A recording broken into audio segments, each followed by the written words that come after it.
अच्छा, किसी भी इलेक्ट्रोमैग्नेटिक फील्ड में, मतलब इलेक्ट्रिक फील्ड मैग्नेटिक फील्ड दोनों एक साथ प्रेजेंट है, तो उसका एक बढ़िया सवाल आता है जिसमें path of the particle cycloidal होता है। जैसे रोटेशन में, रोलिंग में, प्योर रोलिंग में आप पढ़े थे, वो साइक्लॉइडल इक्वेशन। तो यहाँ पे साइक्लॉइड कैसे आता है देखिए। पहले मान लीजिए ऐसे है आपका एक्स कोऑर्डिनेट और ये है आपका वाई कोऑर्डिनेट, ये है आपका जेड कोऑर्डिनेट, जेड कोऑर्डिनेट। और ऐसे मैंने दो दिया, इलेक्ट्रिक फील्ड ऐसे दिया ई नॉट आई कैप, और बी मान लीजिए ऐसे अंदर ई और बी यहाँ पे परपेंडिकुलर है, तो बी नॉट माइनस के कैप। ठीक है, तो पूछा गया पार्टिकल का इक्वेशन क्या बनेगा, पार्टिकल का मैक्सिमम डिस्प्लेसमेंट क्या बनेगा, सब पूछा गया है। अब सुनिए ध्यान से।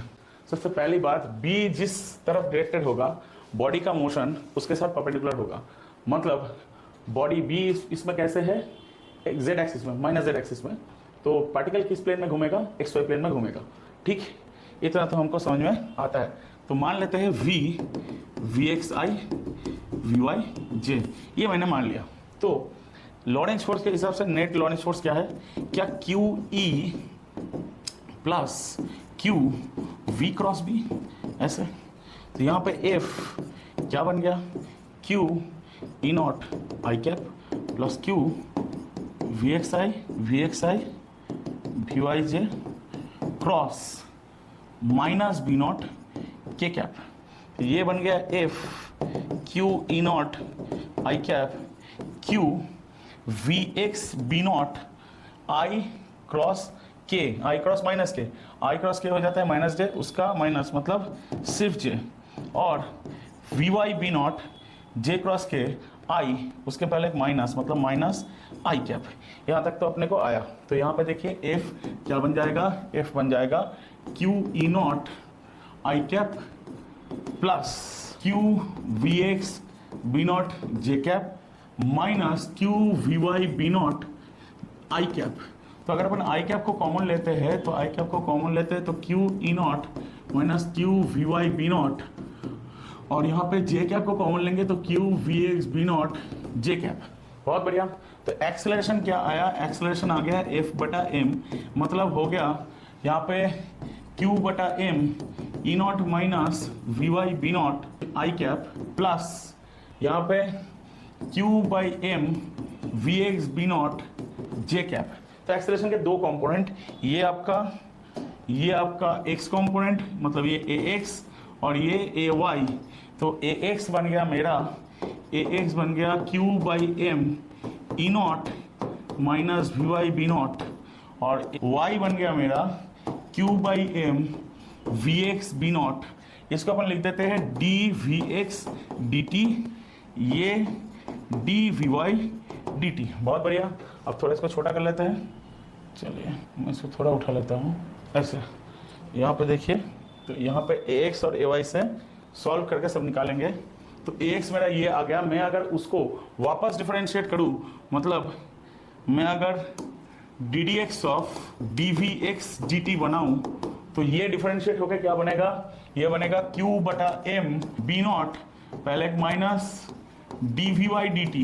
ठीक, तो यहाँ पे देखिए d v y d t, तो ये बन गया d two x d t two q b not बटा m, d v y d t क्या ए वाई है, मतलब ये हो गया क्यू बी नॉट बटा एम वी एक्स। अब ध्यान से देखिए, d two v x d t two equal to minus Q b not बटा एम का स्क्वायर इंटू वी एक्स, तो d two v x d t two plus omega square v x equal to 0। अब ये है आपका omega. क्या ये आपको थोड़ा एस एच एम इक्वेशन का याद दिलाता है, ये एस एच एम इक्वेशन का याद दिलाना चाहिए। तो इसको सॉल्यूशन में करेंगे तो क्या निकलेगा, इसका सॉल्यूशन है कि v x a sine omega t plus 5। अब t इक्वल टू 0 पे कोई वेलोसिटी नहीं है, तो t इक्वल टू 0 पे वी एक्स इक्वल टू 0, तो हो गया आपका 5 ही 0। तो वी एक्स बन गया ए साइन ओमेगा टी, तो ये बन गया आपका वी एक्स, ये बन गया, तो d v x d t बनेगा a omega cos omega t. तो यहाँ पे t इक्वल टू 0 डालेंगे तो ये ए एक्स क्या बनेगा, ए ओमेगा कॉस 0 हो जाता है 1, और t इक्वल टू 0 पे vy तो 0 होगा क्योंकि कोई वेलोसिटी नहीं होगा क्योंकि रेस से छोड़ा जा रहा है। तो यहाँ पे ax का वैल्यू बन जाएगा q by m e naught. तो a q e not by m, q e not by m ने m को q ने q को मारा तो a बन गया ई नॉट बटा बी नॉट। तो मुझे मिल गया मेरा इक्वेशन, तो ये क्या बनेगा, ये बनेगा, देखिए ये बनेगा ऐसे, ये बनेगा ऐसे, ये देखिए आपका आ गया Vx a cos omega t, sorry a sin omega t था, तो a sin ओमेगा टी, तो Vx बन गया e not b not sine omega t. बहुत बढ़िया। अब देखिए थोड़ा इसको नीचे खींचिए, तो Vx का वैल्यू क्या था, यहाँ पे Vx का वैल्यू ये आ गया, और Vy का dV बाई डी टी क्या था, Q by m Vx b naught. थोड़ा ऊपर उठाना है इसको, देख ये Vx है, तो dVy dt Q b naught by m Vx के जगह Q b naught by m into e not by b not sine omega t. B naught ने बी नॉट को मारा तो बचा रहा dVy dt Q e not by m sine omega t. तो यहाँ से डायरेक्ट इंटी मारेंगे, काम खत्म। तो आपका dVy क्या बन जाएगा, Q e not by m sine omega t d t, 0 to Vy। तो Vy Q e naught m omega cos omega t, मतलब 1 माइनस कॉस ओमेगा टी। ये बन गया Vy, ये बन गया Vx। अब हो गया लगभग काम खत्म। तो Vy बन गया मेरा Q e not by m omega Q e not by m omega 1 minus cos omega t. तो dy dt Q e not by m omega 1 minus cos omega t, इसको इंटी मारेंगे तो काम खत्म। dy Q e naught m omega सिर्फ dt cos omega t dt, 0 t 0 y। तो y Q e naught m omega t minus sine 1 by omega sine omega t. तो y बन गया Q e naught m Q b not m e not by b not t minus 1 by omega sine omega t. तो ये हो गया एक equation. फिर Vx को इंटीग्रेट करूंगा, दूसरा इक्वेशन आएगा।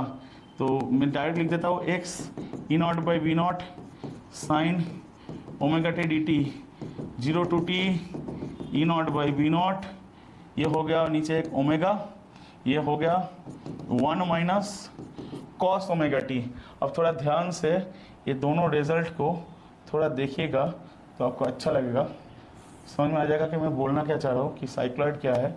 देखिए ये x और y को देखिए, y आपका क्या है, y है आपका e not by b not t 1 by omega sine omega t, और x e not b not omega, omega मतलब Q b not m 1 minus cos omega t, x m e not Q b not square 1 minus cos omega T.